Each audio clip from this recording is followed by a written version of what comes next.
ओम नमो भगवते वासुदेवाय नमः। नमस्कार दोस्तों, आप सभी को अजा एकादशी की हार्दिक शुभकामनाएं। आज की कथा में मैं आपको अजा एकादशी व्रत की संपूर्ण कथा सुनाऊंगी। अगर आपको कथा अच्छी लगे तो वीडियो को लाइक, सब्सक्राइब और शेयर जरूर कीजिएगा। एक बार प्रेम से बोलिए श्री हरि विष्णु भगवान की जय। एकादशी माता की जय। भाद्रपद मास के कृष्ण पक्ष की एकादशी को अजा एकादशी का व्रत रखा जाता है। ऐसी मान्यता है कि यह व्रत जीवन से दुख, दर्द और संकटों का नाश कर देती है और मोक्ष का मार्ग प्रशस्त करता है। अजा एकादशी का पालन करने से मनुष्य को पिछले जन्म के पापों से मुक्ति मिलती है। इस व्रत को रखने से जीवन में सकारात्मकता आती है और अनेक कठिनाइयों पर विजय प्राप्त होती है। आइए आप सुनते हैं अजा एकादशी का महात्म्य। भगवान श्री हरि से एकादशी की कथा तथा महात्म्य सुनकर सभी पांडव भक्ति से परिपूर्ण हो गए थे। तभी कुंती पुत्र अर्जुन बोले, हे केशव, आपके श्रीमुख से श्रावण माह के शुक्ल पक्ष को आने वाली पुत्रदा एकादशी की कथा सुन के धन्यता का अनुभव कर रहा हूँ। अतः अभी मैं आपसे भाद्रपद माह के कृष्ण पक्ष को आने वाली एकादशी की कथा सुनने को इच्छुक हूँ। हे मधुसूदन, इस एकादशी का क्या नाम है? इस एकादशी व्रत का क्या विधान है? इस एकादशी व्रत के अनुष्ठान से किस पुण्य फल की प्राप्ति होती है? हमें विस्तार पूर्वक बताइए। श्री कृष्ण ने कहा, हे पार्थ, तुमने बड़ा ही उत्तम विचार प्रकट किया है। भाद्रपद माह के कृष्ण पक्ष को आने वाली एकादशी को अजा एकादशी के नाम से जाना जाता है। यह एकादशी का व्रत करने मात्र से सभी पाप नष्ट हो जाते हैं। इस एकादशी व्रत के माध्यम से मनुष्य कि इस लोक और परलोक दोनों का उद्धार हो जाता है।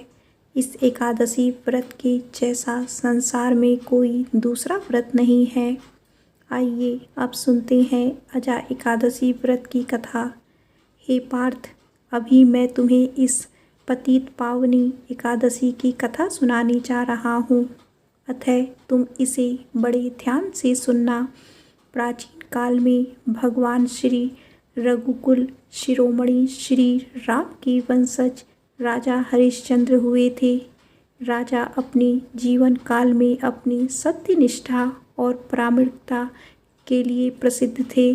राजा हरिश्चंद्र अपने शासन काल में अपने वचन और कर्म से अपनी प्रजा एवं तीनों लोकों में प्रसिद्धि के पात्र बन चुके थे।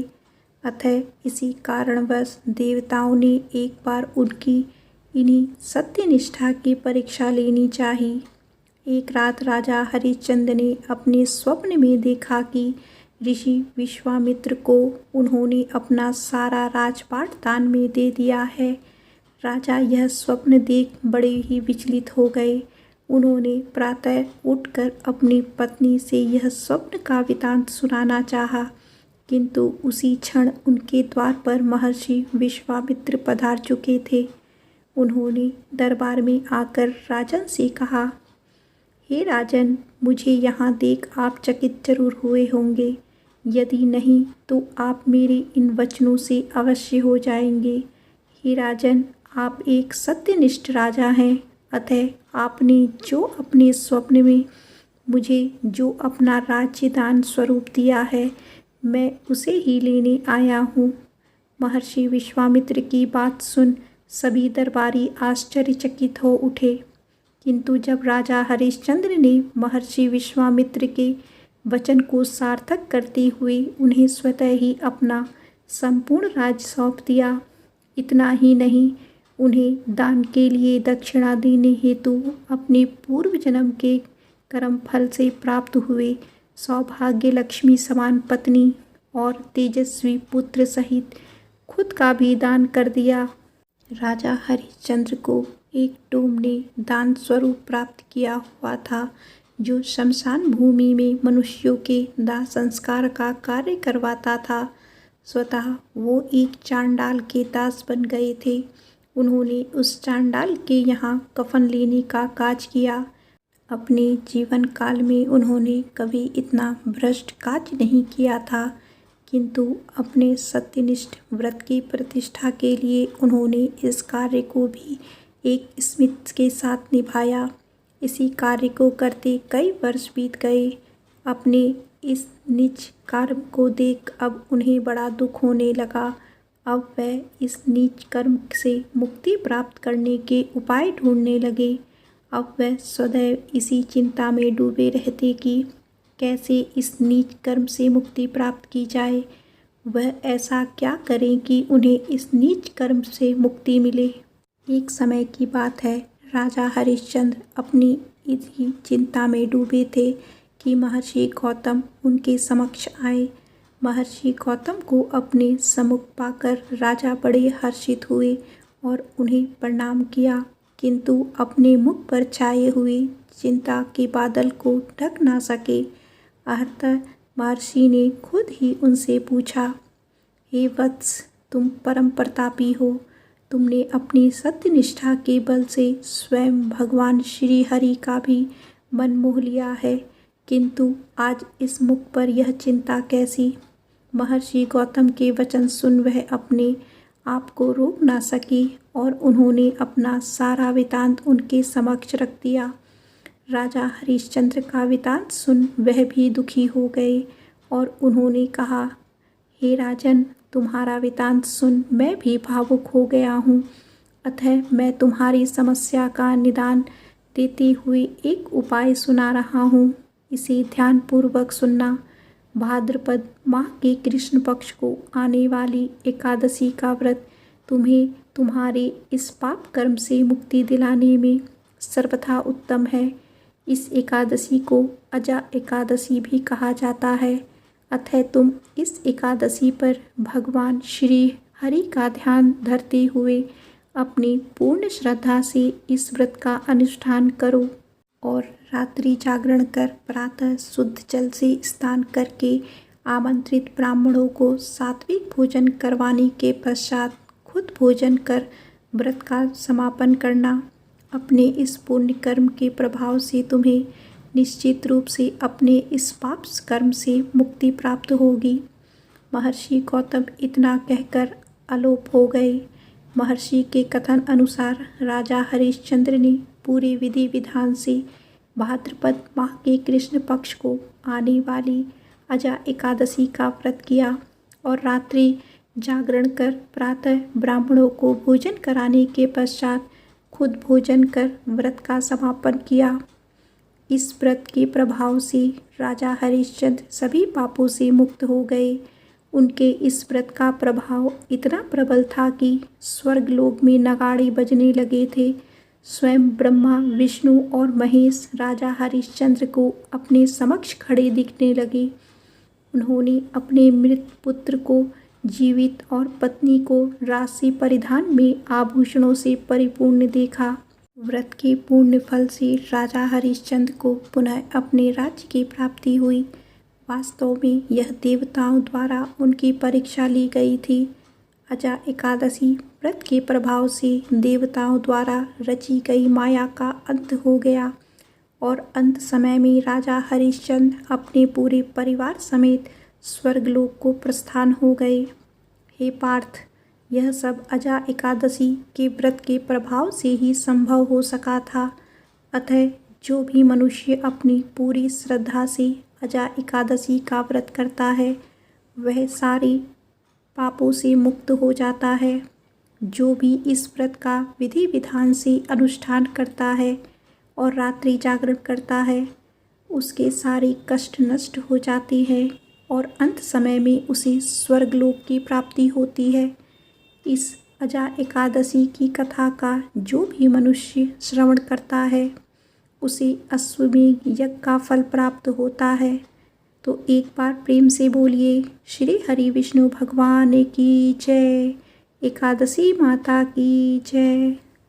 आइए अब सुनते हैं एकादशी माता की कथा। एक बार एक राज्य में एक राजा रहा करता था। राजा बहुत ही बुद्धिमान और बलशाली था। राजा सदैव अपनी प्रजा का बहुत अच्छे से ध्यान रखता था। प्रजा भी अपने राजा को बहुत पसंद करती थी। राजा की 2 बेटियां थीं। राजा अपनी दोनों बेटियों से बहुत प्रेम करता था। राजा की छोटी बेटी देखने में बहुत सुंदर और आकर्षण थी और राजा की बड़ी बेटी छोटी बेटी के मुकाबले थोड़ा कम सुंदर थी। राजा की छोटी बेटी ग्यारस माता की पूजा किया करती थी और सभी लोग राजा की छोटी बेटी से बहुत ही प्रेम किया करते थे और बहुत प्रशंसा किया करते थे। राजा भी अपनी छोटी बेटी को बड़ी बेटी से अधिक प्रेम करता था, जिसके कारण राजा की बड़ी बेटी को अपनी छोटी बहन से बहुत नफरत होने लगी थी। राजा की दोनों बेटियां जब बड़ी हो गई तब एक पड़ोस राज्य में रहने वाला राजकुमार राजा की बड़ी बेटी के लिए रिश्ता लेकर आया। लेकिन जैसे ही उस राजकुमार की नज़र राजा की छोटी बेटी पर पड़ी तो वह राजकुमार राजा की छोटी बेटी पर आकर्षण हो गया और उसे पहली ही नज़र में प्रेम कर बैठा। उस राजकुमार ने राजा की बड़ी बेटी के साथ विवाह करने से मना कर दिया और उसने राजा से कहा कि मैं आपकी छोटी बेटी से विवाह करना चाहता हूँ। जिसके बाद राजा की बड़ी बेटी यह देखकर अपनी छोटी बहन से बहुत क्रोधित हो गई और राजा की बड़ी बेटी से अपनी छोटी बहन को अपना सबसे बड़ा दुश्मन मान लिया। राजा की छोटी बेटी ने अपनी छोटी बहन से बदला लेने का निर्णय किया, जिसके लिए उसने अपनी छोटी बहन को जान से मारने का प्लान बनाया। राजा की बड़ी बेटी ने अपनी छोटी बहन को मारने के लिए सबसे पहले एक लड्डू में जहर मिलाकर अपनी छोटी बहन को दे दिया और उसको लड्डू खाने के लिए कहा। लेकिन लड्डू खाने के बाद भी छोटी बहन को कुछ नहीं हुआ। बड़ी बहन यह देखकर बहुत आश्चर्यचकित हो गई, लेकिन बड़ी बहन ने हार नहीं मानी और उसने जब रात में छोटी बहन अपने कमरे में सो रही थी तब एक मटके में सांप रखकर उसे कमरे में छोड़ दिया। लेकिन सांप भी छोटी बहन का कुछ नहीं कर पाया। जिसके बाद बड़ी बहन ने अपनी छोटी बहन से कहा कि चलो हम लोग कुएं में से पानी भरकर लाते हैं, जिसके लिए वह अपनी छोटी बहन को पानी भरने के बहाने कुएं के पास ले गई और उसने अपनी छोटी बहन को कुएं में धक्का दे दिया। लेकिन छोटी बहन को तब भी कुछ नहीं हुआ, क्योंकि हर बार ग्यारस माता उसकी रक्षा कर रही थी और उधर बड़ी बहन अपने सारे प्रयासों के बाद असफल हो रही थी, जिससे वह बहुत क्रोधित होती जा रही थी। फिर उसने अपनी छोटी बहन के पास जाकर उससे खुद ही पूछा कि मेरी छोटी बहन, तुम मुझको बताओ कि भगवान ने सबकी मृत्यु एक निश्चित समय पर लिखी हुई है और कैसी तुम्हारी मृत्यु होगी, क्या तुम जानती हो? तब छोटी बहन ने अपनी बड़ी बहन को बताया कि हाँ, मैं तो जानती हूँ मेरी मृत्यु कैसे होगी। छोटी बहन से यह बात सुनकर बड़ी बहन मन ही मन बहुत प्रसन्न होने लगी और उसने अपनी छोटी बहन से कहा कि तू मुझे अपनी मृत्यु का राज बताओ। छोटी बहन ने अपनी बड़ी बहन से कहा कि मेरी मृत्यु तो एक तोते में है। जो तोते के गले में एक हार है, उससे मेरी मृत्यु होगी। जब तक कोई भी व्यक्ति तोते को मारकर वह हार अपने गले में पहनेगा तो मैं मूर्छित हो जाऊंगी, और जैसे ही उस हार को अपने गले से उतारेगा तो मैं वापस ही जीवित हो जाऊंगी। अपनी छोटी बहन की मृत्यु का राज जानकर बड़ी बहन बहुत खुश हो गई और उसने अपनी छोटी बहन को मारने के लिए उसके पालतू तोते को ढूंढना शुरू कर दिया। और छोटी बहन को इस बात का आभास हो गया था कि कोई उसकी जान लेना चाहता है, जिसके लिए वह अपने पिताजी के पास गई और उसने अपने पिताजी से कहा कि पिताजी, मेरी मृत्यु के बाद आप मुझे जलाइएगा मत, बल्कि आप मुझे अपनी पुरानी वाली हवेली में एक पलंग पर लिटाकर छोड़ दीजिएगा। अपनी छोटी बहन की यह बात सुनकर राजा बहुत आश्चर्यचकित हो गए।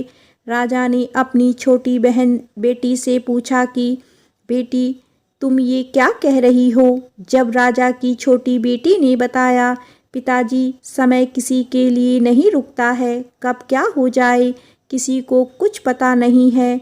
और फिर राजा ने अपनी छोटी बेटी से कहा कि तुम ऐसी बातें क्यों कर रही हो? 2-3 दिन में तुम्हारा विवाह है। लेकिन छोटी बेटी ने अपने पिताजी को ऐसा करने पर मजबूर कर दिया और उनसे वचन ले लिया। राजा ने भी अपनी छोटी बेटी की बात स्वीकार कर ली और 2-3 दिनों के बाद जब शादी का समय आया, तब राजकुमार बारात लेकर राजा के घर आया। राजकुमार और राजा की छोटी बेटी का विवाह शुरू हो गया। जैसे ही राजा की छोटी बेटी राजकुमार के साथ फेरे लेना शुरू करती है, तो उसकी बड़ी बहन अपनी छोटी बहन के कमरे में जाकर उसके तोते को पकड़ लेती है और उसको जान से मार देती है। तोते के गले में जो हार था उसको अपने गले में धारण कर लेती है। जैसे ही बड़ी बहन उस हार को अपने गले में धारण करती है, तो उधर छोटी बहन 3.5 ही फेरे ले पाती है और वहीं पर बेहोश होकर गिर जाती है। इसके बाद राजा ने बड़े बड़े दर्द हकीमों को बुलवाया और अपनी छोटी बेटी का इलाज करने के लिए कहा। राजा की बात सुनकर वैद्य ने छोटी बेटी को जब जांच की, तो राजा ने बताया कि आपकी छोटी बेटी ना तो जीवित है, ना ही मरी हुई है। यह मैं ऐसा पहली बार देख रहा हूँ। राजा ने वैद्य और हकीम को यह बात बाहर बताने से मना कर दिया और उनको कहा कि अगर तुमने यह बात किसी को बाहर बताई तो हम तुम्हें फांसी दे देंगे। राजा ने अपनी छोटी बेटी को पुराने महल में जाकर एक पलंग में लिटा दिया और वहां पर कुछ सैनिक को तैनात कर दिया। वापस अपने महल आ गया। राजा की बड़ी बेटी अपने पिताजी के पास आई और कहने लगी कि पिताजी, अगर यह शादी संपन्न नहीं हुई तो आपकी इज्जत का क्या होगा? आप कहें तो मैं आपकी इज्जत बचाने के लिए राजकुमार से शादी करने के लिए तैयार हूँ। जिसके बाद राजा ने अपनी बड़ी बेटी की बात मान ली और राजा ने बड़ी बेटी को छोटी बेटी के कपड़े पहनाकर मंडप पर भेज दिया। लेकिन राजकुमार यह जान गया कि यह राजा की छोटी बेटी नहीं, बल्कि यह राजा की बड़ी बेटी है। लेकिन जब राजकुमार ने शादी करने से मना किया, तो सभी लोगों ने राजकुमार को विवश करके राजा की बड़ी बेटी से बचे हुए फेरों को संपन्न करा दिया और विवाह करवा दिया। इसके बाद राजकुमार राजा की बड़ी बेटी को अपने महल ले गया। राजकुमार राजा की बड़ी बेटी से ना तो बात करता था, न ही उसको पसंद करता था और ना ही उसके आसपास भटकता था। और राजकुमार ने यह फैसला लिया था कि वह अपनी प्रेमिका को ढूंढकर ही रहेगा, यह जान कर रहेगा कि उसके साथ क्या हुआ है। एक दिन राजकुमार अपने घोड़े पर सवार होकर राजा के पुराने महल के पास पहुंच गया, जहां पर उसने कुछ सैनिकों को देखा। महल के पास पहुंचकर राजकुमार ने जब महल को ध्यान से देखा, तो वह समझ गया कि यह तो हमारी ससुर जी का महल है। तब राजकुमार ने सैनिकों से पूछा, तुम यहाँ क्या कर रहे हो और इस महल के अंदर उस पलंग पर कौन लेटा है? जिसके बाद सैनिकों ने बताया कि यहाँ पर राजा की छोटी बेटी लेटी है। यह सुनकर राजकुमार बहुत प्रसन्न हो गया और वह तुरंत अपनी प्रेमिका के पास पहुँच गया और उसकी सेवा करने लगा। जैसे ही रात हुई तो राजा की छोटी बेटी उठकर खड़ी हो गई। राजकुमार यह देखकर बहुत खुश हो गया और उसने अपनी प्रेमिका से पूछा कि तुम यहाँ क्या कर रही हो? तुम मेरे साथ मेरे घर चलो। राजा की छोटी बेटी ने राजकुमार को सारी बातें बता दी कि मेरी जान एक तोते में बसी थी और मैंने यह बात सिर्फ अपनी बड़ी बहन को बताया था और मुझे पता है कि उसने ही मुझे मारने का प्रयास किया है। उसके पास एक हार है जिसको वह सुबह पहन लेती है और रात को उतार देती है। जब तक वह हार उसको गले में रहेगा तब तक मैं मूर्छित रहूँगी और जैसे ही वह हार उतार देगी तो मैं जीवित हो जाऊँगी। और जब तक मेरी बड़ी बहन के पास वह हार है तब तक मैं ऐसे ही जीवित और मूर्छित होती रहूँगी। अगर मेरी बड़ी बहन के पास जो हार वह मेरे हाथ में लग जाए तो मैं हमेशा के लिए जीवित हो जाऊंगी। राजकुमार यह बात सुनकर राजा की छोटी बेटी के साथ रहने का निर्णय ले लिया और उसने अपने बचे हुए सारे फेरे उस पलंग पर लेटी राजकुमारी की छोटी बेटी के साथ ले लिए और अपना विवाह पूर्ण कर लिया और वहीं पर रहने लगा। देखते ही देखते कुछ समय में राजा की छोटी बेटी और राजकुमार की पत्नी पेट से हो गई। एक दिन राजकुमार को किसी काम से बाहर जाना पड़ा। छोटी बहन के पेट में बहुत तेज से दर्द होने लगा। इसके बाद उसने ग्यारस माता का आवाहन किया, जिसके बाद वहां पर ग्यारस माता प्रकट हुई और उन्होंने अपनी भक्तों के दर्द को दूर किया और एक पुत्र की प्राप्ति करवाई। और वहीं पर अचानक से राजकुमार भी आ गया। राजकुमार ने ग्यारस माता को देखा तो वह भी आश्चर्यचकित हो गया और उसने तुरंत माता को प्रणाम किया और ग्यारस माता ने राजकुमार से कहा कि जब तुम्हारा पुत्र 5 वर्ष का हो जाए तो तुम अपनी पत्नी का हार लाकर उसके गले में डाल देना। और देखते ही देखते राजकुमार और राजा की छोटी बेटी का पुत्र 5 वर्ष का हो गया। राजकुमार अपने बेटे से कहता है कि बेटा, मैं कुछ काम से बाहर जा रहा हूँ, तुम अपनी माता का ध्यान रखना। और वो वहाँ से चला जाता है। राजा को बाहर निकलता देख बड़ी रानी के सैनिक देख लेते हैं और बड़ी बहन को जाकर सारी बातें बता देते हैं। जिसके बाद बड़ी बहन अपनी छोटी बहन के पुत्र को वहाँ से उठा लेती है और उसको मरवा देती है। छोटी बेटी के पुत्र के 2 टुकड़े करवा देती है। पहला टुकड़ा चक्की के पास छुपा देती है और दूसरा टुकड़ा अपने पलंग के नीचे रख देती है। अब ग्यारस माता भिखारी का रूप लेकर आती है। एक भिखारी का रूप रखकर बड़ी बहन के पास चली जाती हैं, जिसके बाद वहाँ पर भिक्षा मांगने लगती हैं। बड़ी बहन अपने नौकरों से कहती है कि जाकर भिक्षा दे दो, लेकिन जैसे ही नौकर ग्यारस माता को भिक्षा देने के लिए आते हैं तो माता उन्हें मना कर देती है और कहती है कि मैं तुम्हारी महारानी से ही भिक्षा लूँगी। जिसके बाद बड़ी बहन स्वयं ही भिक्षा देने के लिए माता के पास आती है। तब माता एक बिल्ली का रूप लेकर उसके कमरे में चली जाती है और वहाँ पर छोटी बेटी के पुत्र के कोई 2 टुकड़े को आपस में जोड़ देती है और उसे जीवित कर देती है। उसे वहाँ से ले जाती है। राजकुमार अपने बेटे को लेकर अपनी पत्नी के पास जाता है और उससे कहता है कि तुम इसका ध्यान रखना। अगर तुम इस बच्चे का अच्छे से ध्यान रखोगी तो मैं तुमसे बात करूँगा।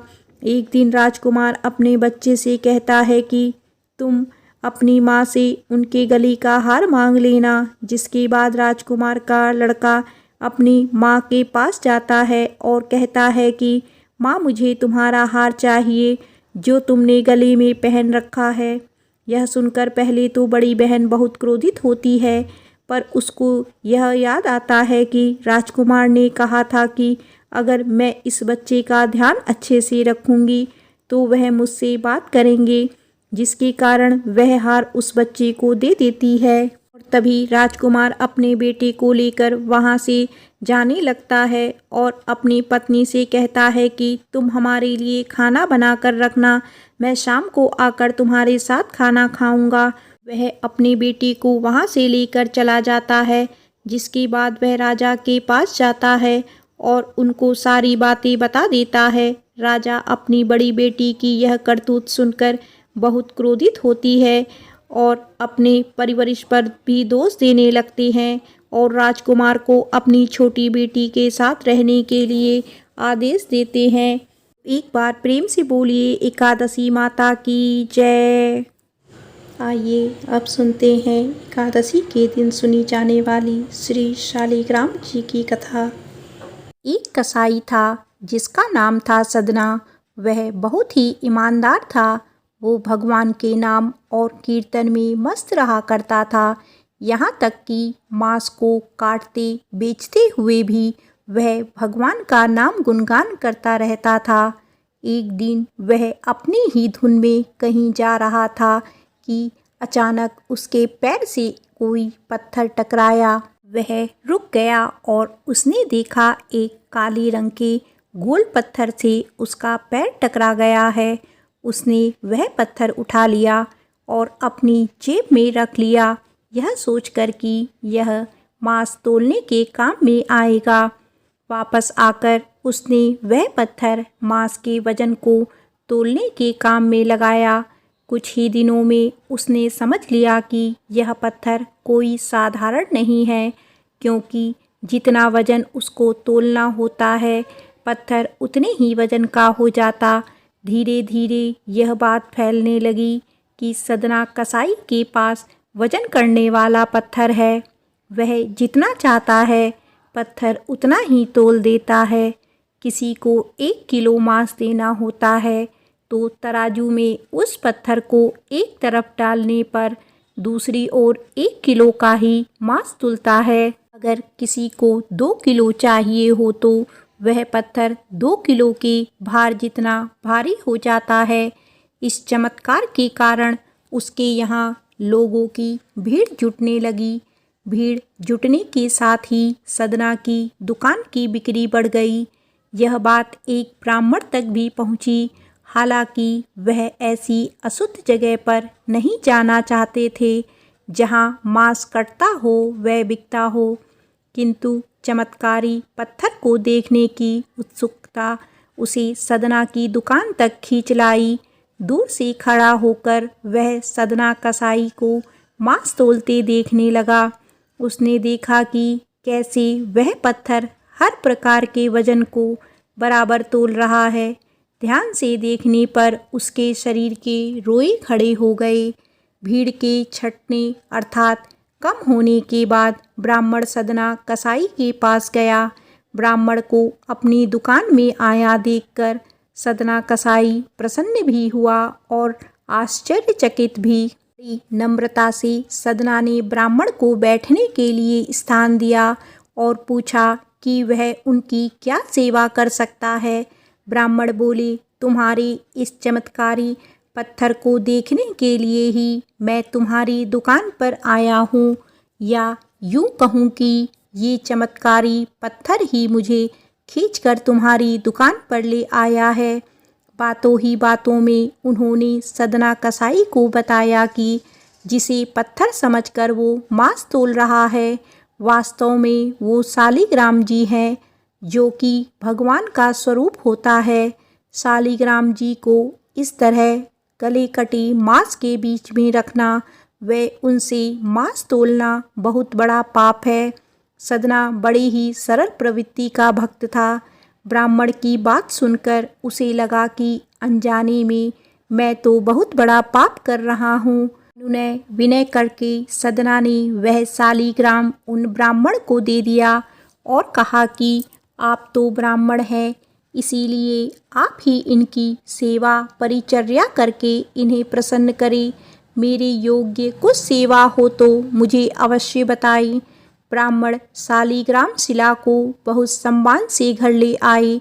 घर आकर उन्होंने श्री शालिग्राम जी को स्नान करवाया, पंचामृत से अभिषेक किया व पूजा अर्चना आरंभ कर दी। कुछ दिन ही बीते थे कि उन ब्राह्मण के स्वप्न में श्री शालिग्राम जी आए और कहने लगे कि हे ब्राह्मण, मैं तुम्हारी सेवा से प्रसन्न हूँ, किंतु तुम मुझे उसी कसाई के पास छोड़ आओ। स्वप्न में ही ब्राह्मण ने कारण पूछा तो उत्तर मिला कि तुम मेरी अर्चना पूजा करते हो, मुझे अच्छा लगता है, परंतु जो भक्त मेरे नाम का गुणगान कीर्तन करते रहते हैं, उनको मैं अपने आप को भी बेच देता हूँ। सदना तुम्हारी तरह मेरी सेवा नहीं करता, परंतु वह हर समय मेरा नाम गुणगान करता रहता है, जो कि मुझे बहुत अच्छा लगता है, इसीलिए तो मैं उसके पास गया था। ब्राह्मण अगले दिन ही सदना कसाई के पास गया और उनको प्रणाम करके सारी बात बताई। तत्पश्चात श्री शालिग्राम जी को उन्हें सौंप दिया। ब्राह्मण की बात सुनकर सदना के आंखों में आंसू आ गए। मन ही मन उन्होंने मांस बेचने और खरीदने के कार्य को तिलांजलि देने की सोची और निश्चय किया कि यदि मेरे ठाकुर को कीर्तन पसंद है तो मैं अधिक से अधिक समय नाम कीर्तन ही करूँगा। एक बार प्रेम से बोलो श्री शालिग्राम भगवान की जय। आइए अब सुनते हैं एकादशी के दिन सुनी जाने वाली भगवान श्री हरि की सच्ची कथा, जिसे सुनने मात्र से दुख दरिद्रता समाप्त हो जाती है। कन्नौज में एक ब्राह्मण रहता था, उसका नाम अजामिल था। यह अजामिल बड़ा शास्त्रज्ञ और शील सदाचार और सद्गुणों का तो यह खजाना ही था। ब्रह्मचारी, विनयी, जितेंद्रिय, सत्यनिष्ठ, मंत्रवेता और पवित्र भी था। इसने गुरु, संत, महात्माओं सबकी सेवा की थी। एक बार अपने पिता के आदेशानुसार वन में गया और वहाँ से फल फूल समिधा तथा कुछ लेकर घर के लिए लौटा। लौटते समय इसने देखा कि एक व्यक्ति मदिरा पीकर किसी वेश्या के साथ विहार कर रहा है। वेश्या भी शराब पीकर मतवाली हो रही है। अजामिल ने पाप किया नहीं, केवल आंखों से देखा और काम के वश में हो गया। अजामिल ने अपने मन को रोकने की बहुत कोशिश की, लेकिन नाकाम रहा। अब यह मन ही मन उसी वेश्या का चिंतन करने लगा और अपने धर्म से विमुख हो गया। अजामिल सुंदर सुंदर वस्त्र, आभूषण आदि वस्तुएं जिनसे वह प्रसन्न होती थी ले आता था। यहाँ तक कि इसने अपने पिता की सारी संपत्ति देकर भी उसे उल्टा को रिझाया। यह ब्राह्मण उसी प्रकार की चेष्टा करता रहा जिससे वह वेश्या प्रसन्न हो। इस वेश्या के चक्कर में इतने अपने कुलीन नवयुवती और विवाहिता पत्नी तक का परित्याग कर दिया और उस वेश्या के साथ रहने लगा। इसने बहुत दिनों तक वेश्या के मल समान अपवित्र अन्न से अपना जीवन व्यतीत किया और अपना सारा जीवन ही पापमय कर लिया। यह कुबुद्धि न्याय से, अन्याय से, जैसे भी जहाँ कहीं भी धन मिलता वहीं से उठा लाता और उस वेश्या के बड़े कुटुंब का पालन करने में ही व्यस्त रहता था। चोरी से, जुए से और धोखाधड़ी से अपने परिवार का पेट पालता था। एक बार कुछ संत इसके गांव में आए। गांव के बाहर संतों ने कुछ लोगों से पूछा कि भैया किसी ब्राह्मण का घर बताइए, हमें वहाँ पर रात गुजारनी है। इन लोगों ने संतों के साथ मजाक किया और कहा, संतों हमारे गांव में तो एक ही श्रेष्ठ ब्राह्मण है जिसका नाम है अजामिल, और इतना बड़ा भगवान का भक्त है कि गांव के अंदर नहीं रहता, गांव के बाहर ही रहता है। अब संत जन अजामिल के घर पहुँचे और दरवाज़ा खटखटाया। भक्त अजामिल दरवाज़ा खोलो। जैसे ही अजामिल ने आज दरवाज़ा खोला तो संतों के दर्शन करते ही मानो आज अपने पुराने अच्छे कर्म उसे याद आ गए। संतों ने कहा कि भैया रात बहुत हो गई है, आप हमारे लिए भोजन और सोने का प्रबंध कीजिए। अजामिल ने सुंदर भोजन तैयार करवाया और संतों को करवाया। जब अजामिल ने संतों से सोने के लिए कहा तो संत कहते हैं, भैया हम प्रतिदिन सोने से पहले कीर्तन करते हैं, यदि आपको समस्या ना हो तो हम कीर्तन कर लें। अजामिल ने कहा, आप ही का घर है महाराज, जो दिल में आए सो करो। संतों ने सुंदर कीर्तन प्रारंभ किया और उस कीर्तन में अजामिल बैठा। सारी रात कीर्तन चला और अजामिल की आंखों से खूब आंसू गिरे, मानो आज आंखों से आंसू नहीं पाप धुल गए हैं। सारी रात भगवान का नाम लिया। जब सुबह हुई संत जन चलने लगे तो अजामिल ने कहा, महात्माओं मुझे माफ़ कर दीजिए, मैं कोई भक्त नहीं हूँ, मैं तो एक महापापी हूँ। मैं वेश्या के साथ रहता हूँ और मुझे गांव से बाहर निकाल दिया गया है। केवल आपकी सेवा के लिए मैंने आपको भोजन करवाया। नहीं तो मुझसे बड़ा पापी कोई नहीं है। संतों ने कहा, अरे अजामिल, तूने ये बात हमें कल क्यों नहीं बताई? हम तेरे घर में रुकते ही नहीं। अब तूने हमें आश्रय दिया है तो चिंता मत कर। ये बता, तेरे घर में कितने बालक हैं? अजामिल ने बता दिया कि महाराज 9 बच्चे हैं और अभी ये गर्भवती है। तूने कहा कि इस बार जो तेरी संतान होगी वो तेरे पुत्र होगा और तू उसका नाम नारायण रखना, जा तेरा कल्याण हो जाएगा। संतजन आशीर्वाद देकर चले गए। समय बीता, उसके पुत्र हुआ, नाम रखा नारायण। अजामिल अपने पुत्र नारायण में बहुत आसक्त था। अजामिल ने अपना पूरा संपूर्ण हृदय अपने बच्चे नारायण को सौंप दिया था। हर समय अजामिल कहता था कि नारायण भोजन कर लो, नारायण पानी पी लो, नारायण तुम्हारा खेलने का समय है, तुम खेल लो। हर समय नारायण नारायण करता था। इस तरह 88 वर्ष बीत गए। वह अतिशय मूढ़ हो गया था। उसे इस बात का पता ही ना चला कि मृत्यु मेरे सिर पर आ पहुंची है। अब वह अपने पुत्र बालक नारायण के संबंध में ही सोचने विचारने लगा। इतने में ही अजामिल ने देखा कि उसे ले जाने के लिए यमराज के दूत आए हैं और वह नारायण नारायण पुकारने लगा।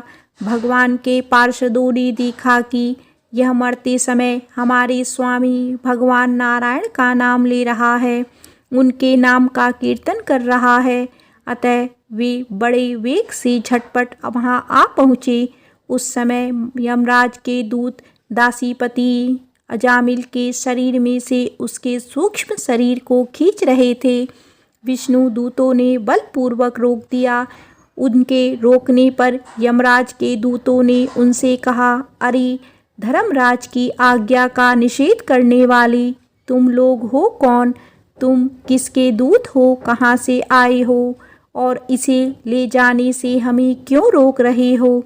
यमदूत ने इस प्रकार कहा। तब भगवान नारायण के आज्ञाकारी पार्षदों ने हंसकर कहा, यमदूतों, यदि तुम लोग सचमुच धर्मराज के आज्ञाकारी हो तो हमें धर्म का लक्षण और धर्म का तत्व सुनाओ। का पात्र कौन है? यमदूतों ने कहा, वेदों ने जिस कर्मों का विधान किया है वे धर्म है और जिनका निषेध किया है वे अधर्म है। वेद स्वयं भगवान के स्वरूप हैं। वे उनके स्वाभाविक श्वास प्रवास एवं स्वयं प्रकाश ज्ञान है, ऐसा हमने सुना है। पाप कर्म करने वाले सभी मनुष्य अपने अपने कर्मों के अनुसार दंडनीय होते हैं। भगवान श्री हरि विष्णु जी के पार्षदों ने कहा, यमदूतों, यह बड़े आश्चर्य और खेद की बात है कि धर्मज्ञों की सभा में अधर्म प्रवेश कर रहा है, क्योंकि वहाँ निरपराध और अदंडनीय व्यक्तियों को व्यर्थ में ही दंड दिया जाता है। यमदूतों, इनके कोटि कोटि जन्मों की पाप राशि का पूरा पूरा प्रायश्चित कर लिया है, क्योंकि इसने विवश होकर ही सही भगवान के परम कल्याण में मोक्षप्रद नाम का उच्चारण किया है। जिस समय इसने नारायण इन 4 शब्दों का उच्चारण किया, उसी समय केवल इतने से ही इस पापी के समस्त पापों का प्रायश्चित हो गया।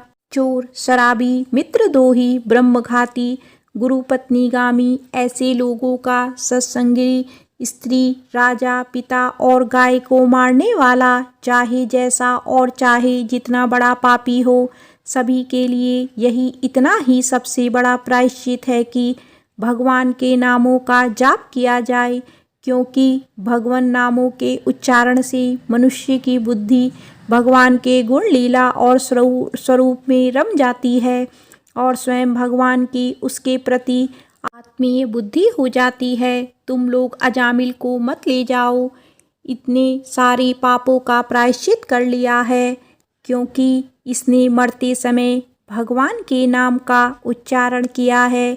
इस प्रकार भगवान के पार्षदों ने भागवत धर्म का पूरा पूरा निर्णय सुना दिया और अजामिल को यमदूतों के पास से छुड़ाकर मृत्यु के मुख से बचा लिया। भगवान की महिमा सुनते ही अजामिल के हृदय में शीघ्र ही भक्ति का उदय हो गया।